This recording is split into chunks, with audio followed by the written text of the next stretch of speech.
Amin. Jadi hadisnya ini agak panjang ya.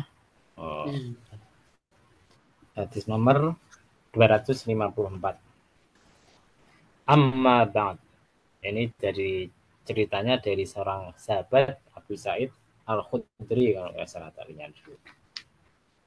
Jadi ceritanya Abu Sa'id Al-Khudri ini cerita Kanjeng Nabi itu di suatu kesempatan itu kan udah salah dimulai habis sholat subuh. Beliau ceramah. Ceramah tentang apa? Tentang penciptaan alam semesta sampai hari kiamat. Nah, diceritakan semua sama Kanjeng Nabi. Nah, ceritanya panjang, jadi habis subuh tidak selesai, terus diteruskan habis sholat Jumat. Kalau tidak sholat zuhur, saya lupa ya. Kemudian belum selesai, disambung lagi sampai asar, saking panjangnya ceritanya. Kemudian salah satunya yang diingat sama Abu Sa'id Al-Khudri ini, amma ba'd. Amma onopon ba'du yang dalam sawise kang tersebut. Biasanya kata amma ba'du itu diucapkan setelah bacaan basmalah, alhamdulillah, kemudian sama sholawat. Nah, ikut sebagian riwayat diceritakan bahwasanya amma ba'd yang pertama kali mengucapkan itu adalah Nabi Daud. Jadi Nabi Daud salah seorang Nabi yang pertama kali mengucapkan kata-kata amma ba'd. Kita teruskan. Fa innad dunya maka setune dunya khadiratun iku ijo hulwatun termanis. Wa fa inna allaha lan setune Allah mustahlifukum iku amrih ganti sira kabeh fiha ing dalam dunya. Panadirun moko ningali.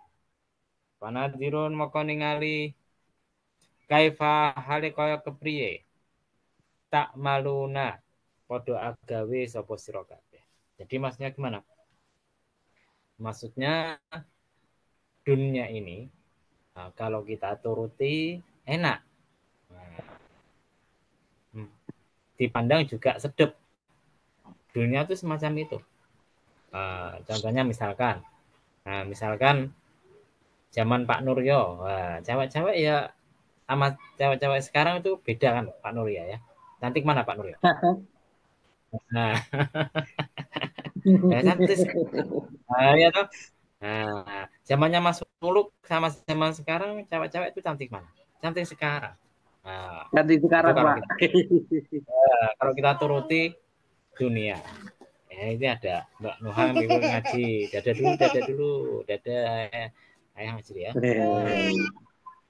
Nah, jadi dunia itu semacam itu. Kalau kita turuti, ya tidak akan keturutan terus. Nah, setiap hari ada yang baru, setiap hari ada yang baru. Contoh semacam dulu sudah saya terangkan sepeda motor. Nah, sepeda motor dulu sama sekarang ya bagusan yang sekarang. Cuma mahal harga yang barang-barang antik sebetulnya. Nah, gitu loh barang-barang antik. Jadi kalau kita turun di dunia, yaitu enak, dipandang menyenangkan. Kalau kita rasakan mesti ketagihan. Contoh lah, nggak usah jauh-jauh jabatan lah.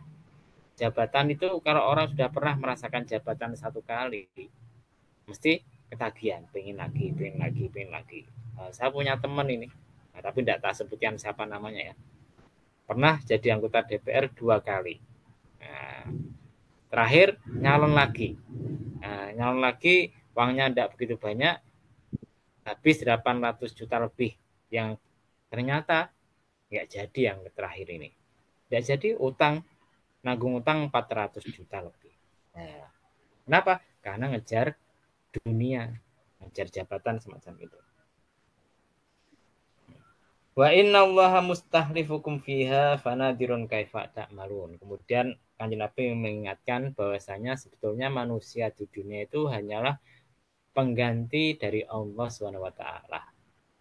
Kan kalau kita baca Al-Qur'an surat Al-Baqarah awal-awal, wa id qala rabbuka lil malaikati inni ja'ilun fil ardi khalifah. Nah, ketika para malaikat dikumpulkan sama Allah, kemudian diumumkan, wahai para malaikat, aku akan menjadikan manusia sebagai penggantiku di dunia ini. Ya, artinya apa? Artinya di dunia ini dititipi sama Allah harta benda, dititipi sama Allah anak istri. Maka Allah itu akan melihat bagaimana tindakan kita terhadap harta benda, terhadap keluarga kita. Kalau apa namanya kita ikut para tokoh-tokoh itu, nah, zaman dahulu bahkan sekarang mereka sudah lepas dengan ikatan dunia. Apa artinya? Artinya meskipun mereka hidup di dunia, mereka mengambil dunia secukupnya saja. Nah, seperlunya. Tidak seperti kita mengambil dunia itu kadang-kadang melebihi dari yang kita perlukan. Karena itu kalau kita ikut definisi Kanjeng Nabi yang namanya kaya itu apa ya? Nah, kalau tidak salah di kitab Fadlul Quran karangan Imam An-Nasai diterangkan ketika Nabi mendefinisikan orang kaya, beliau mengatakan orang yang punya bahan makanan 3 hari 3 malam untuk dia dan keluarganya itu sudah dianggap kaya. Nah, kalau kita ikut definisi Kanjeng Nabi semacam ini, wah kita semua kaya-kaya mas. Tidak percaya, Mas Huluk punya duit untuk keluarga sampai berapa bulan masih bisa. Mas Ruslan lebih dari 3 hari. Saya juga bisa lebih dari 3 hari. Oh, kalau kita ikut definisi ini, pas semuanya kaya, tidak ada namanya fakir dan miskin. Paham ya? Apa? Jadi kita kembali lagi. Kita hidup di dunia ini disuruh untuk menggantikan Allah. Bagaimana mengatur harta benda, bagaimana mengatur keluarga. Nanti di akhirat akan dimintai pertanggungjawaban. Karena itu Kanjeng Nabi lebih suka hidup sederhana. Nah, lebih suka hidup miskin. Cuma harus diingat-ingat ya. Miskin dalam definisi ini, para ulama sebetulnya berbeda pendapat, tapi pendapat yang mayoritas mengatakan miskin di sini artinya butuh sama Allah. Bukan miskin tidak punya duit. Nah, jangan keliru. Kanjeng Nabi kan mengatakan, dalam hadis mengatakan, Allahumma ahyini miskinan. Nah, ya Allah hidupkan aku dalam keadaan miskin dan kumpulkanlah saya dengan orang-orang miskin. Ya, para ulama ketika menafsirkan hadis ini kebanyakan berpendapat miskin ini ada 2 macam. Miskin yang seperti kita kenal, gak duit-duit, gak punya harta, nah, atau miskin versi yang kedua yaitu seorang hamba yang selalu butuh sama Allah Subhanahu wa taala. Nah, para ulama lebih cenderung menafsirkan yang kedua. Yang dimaksudkan Nabi Allahumma ahyini miskinan. Ya Allah hidupkan aku dalam keadaan miskin. Itu artinya selalu membutuhkan Allah Subhanahu wa taala. Bukan berarti tidak punya duit. Nah, contohnya Abu Bakar, Utsman, Umar. Itu semuanya orang-orang kaya. Tapi mereka tidak butuh dunia. Nah, mereka justru dikejar-kejar sama dunia. Bukan orang miskin. Nah, paham ya? Jadi kemudian jangan dijadikan patokan, wah saya ini jadi orang miskin berarti pengikut saya Kanjeng Nabi ya, jangan semacam itu. Yang dimaksud miskin itu adalah miskin selalu membutuhkan Allah Subhanahu wa taala. Kita kembali lagi. Jadi nanti ketika kita di akhirat karena kita ini dijadikan pengganti sama Allah Subhanahu wa taala akan dimintai pertanggungjawaban tentang harta kita, tentang keluarga kita. Jadi jangan nyantai-nyantai. Kalau ada orang berpendapat, wah berarti kalau saya tidak punya keluarga ya enak dong, tidak banyak tanggungan, ya enak. Di akhir tidak banyak dimintai pertanggungjawaban, cuma derajatnya orang menikah sama orang yang tidak nikah itu beda. Nah, beda jauh, bukan hanya beda, beda jauh. Kalau ada seorang laki-laki atau seorang istri wanita menikah masuk surga, wah, tingkatannya bisa puluhan kali lipat dengan laki-laki atau wanita yang tidak nikah. Nah, kok bisa semacam itu? Nah, pahalanya beda, Mas. Nah, pahalanya beda. Ada pahala yang tidak bisa dikerjakan oleh orang yang tidak punya suami atau istri. Apa itu? Misalkan Anda ngasih nafkah istri, Anda ngasih jajan anak. Itu nggak bisa orang yang tidak punya istri atau anak melakukan. Nah, apalagi pahala yang paling besar itu kalau malam-malam Mas Fuluk atau Mas Rusan bersama istrinya di kamar pegang-pegangan, megang aja dapat pahala. Jomblo kan tidak bisa melakukan semacam itu. Nah, paham ya? Nah, itu yang lebih banyak pahalanya. Paham ya? Jadi dianjurkan oleh Kanjeng Nabi agar kita itu menikah. Kenapa? Fa ini mukasirun bikum umam. Bahwasanya nanti ketika umat-umat kumpul, saya itu akan bangga, wah umatku banyak sekali.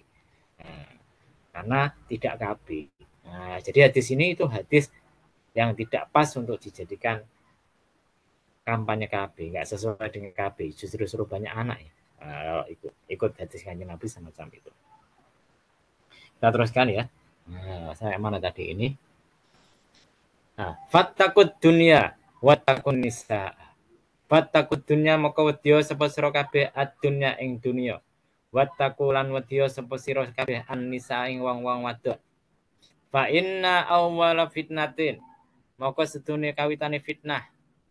Fa inna awwala fitnati bani Israil maka sedune kawitan fitnah bani Israil. Kanat iku ana apa fitnah fin nisa'i ing dalem pira-pira wong wadon. Kemudian Kanjeng Nabi mengingatkan kita supaya kita tidak tertipu dengan dunia. Takutlah dengan dunia. Terutama wanita loh. Kok wanita termasuk dunia? Iya. Kan dalam hadis dikatakan ad-dunya ummataun wa khairu mata'iha al-mar'atus sholihah. Bahwasanya dunia itu sebetulnya perhiasan. Tapi perhiasan yang paling indah, paling utama itu adalah al-mar'atus sholihah. Wanita yang sholihah. Kenapa kok semacam itu? Karena Kanjeng Nabi mengatakan fitnah pertama kali terjadi di Bani Israel itu disebabkan wanita. Kalau Anda baca surat Al-Baqarah yang menceritakan tentang peristiwa pembunuhan, yang kemudian pembunuhnya diketahui dengan cara dipukul dengan bagian tubuh dari sapi yang disembelih, nah, karena itu dinamakan Al-Baqarah, maka sebabnya karena wanita. Nah, sebetulnya ada beberapa versi ya. Versi yang pertama bahwasanya ini gara-gara harta sebetulnya, gara-gara harta. Ada seorang kaya yang apa namanya tidak punya suami, tidak punya istri, tidak punya anak, jomblo gampangnya, tapi punya banyak ponaan. Nah, ada banyak ponaan, salah satu ponaannya menghendaki harta dari si laki-laki tadi, akhirnya dibunuh. Dan ketika dibunuh dilemparkan di luar kota Bani Israel. Ini versi yang pertama. Kalau ikut versi sebagian dikatakan bahwasanya orang kaya ini punya anak. Orang kayanya bernamanya Amel atau siapa saya lupa ya. Amil atau ya Amil lah.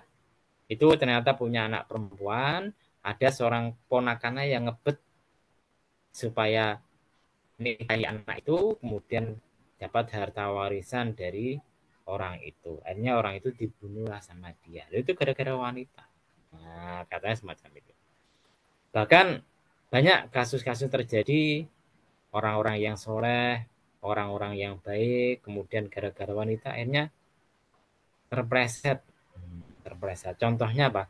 Contohnya kalau Anda membaca kitab Tafsir Al-Qurtubi, ada tafsir Al-Qurtubi, Tadkirah Al-Qurtubi, keliru ya, Tadkirah Al-Qurtubi. Di bagian-bagian awal diceritakan ada seorang muadzin yang rajin adzan, rajin sholat jamaah, karena zaman dulu belum ada mic, belum ada pengeras suara, dia atas menara. Ketika naik di atas menara, maka yang banyak orang biasa kadang-kadang itu dia lihat ke bawah. Jelalah ketika lihat ke bawah ada seorang wanita cantik, dia jatuh cinta sama dia. Ternyata bukan orang Islam, orang non-Muslim. Ketika bersama dia, orang itu, wanita itu tidak kecuali dia keluar dari agama Islam. Nah, maka kemudian laki-laki itu masih beragama, kemudian melakukan tugas adzan menara, tapi niatnya wah bisa tamat, besok tak keluar dari agama Islam. Baru niat itu dia naik ke menara, jatuh dari menara, meninggal dunia, tapi meninggal dunia dalam keadaan tidak Islam karena sudah diniati keluar dari agama Islam. Ini fitnah dari wanita. Ada lagi cerita tentang malaikat Harut dan Marut. Nah, ini pasti Anda pernah dengar kan? Malaikat Harut dan Marut. Jadi ketika Kanjeng Nabi ketika Allah Subhanahu wa taala mengumpulkan malaikat mau nunjuk Nabi Adam sebagai pengganti beliau di muka bumi, ternyata malaikat protes. Baik Allah, kenapa kok Anda ciptakan lagi manusia yang bikin kerusakan seperti sebelum-sebelumnya? Karena ikut riwayat 2000 tahun sebelum manusia diciptakan, bumi itu sudah dihuni oleh makhluk yang namanya jin. Tapi mereka berbuat kerusakan. Akhirnya diganti sama manusia tadi. Maka Allah mengatakan, wah, aku lebih tahu daripada kalian temannya. Kemudian Allah menyuruh malaikat untuk turun ke bumi. Diutus 2 orang malaikat yang sebagai ujian. Karena mereka merasa lebih lebih taat, lebih pantas untuk berada di dunia. Ternyata ketika masuk di dunia itu, mereka tugasnya sebagian lewat mengatakan tugas malaikat Harut dan Marut itu tugasnya memberikan keadilan. Memberikan keadilan artinya kalau ada orang bermasalah, ada orang bertengkar atau apa, maka malaikat Harut yang Marut itu memberikan solusinya, memberikan pemecahannya. Maka ternyata setelah beberapa waktu, maka Allah mengutus seorang wanita yang cantik cerita, luar biasa cantiknya, untuk menggoda malaikat Harut dan Marut. Maka kemudian diajak berzina, tapi malaikat Harut dan Marut itu masih masih tidak mau, meskipun malaikat ini dikasih nafsu dan syahwat, karena untuk diuji kan, bisa tidak mereka itu sama dengan manusia. Ketika diajak berzina sama wanita tadi, malaikat Harut dan Marut tidak mau.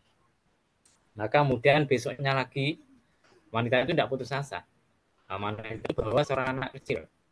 Kalau kamu mau nikah dengan saya, anak kecil ini dibunuh dulu. Nanti saya mau. Ternyata dia tidak, malaikat Harut dan Marut tidak mau juga. Kemudian setelah itu besoknya lagi wanita itu datang membawa khamr, minuman keras. Ditawarkan sama dia.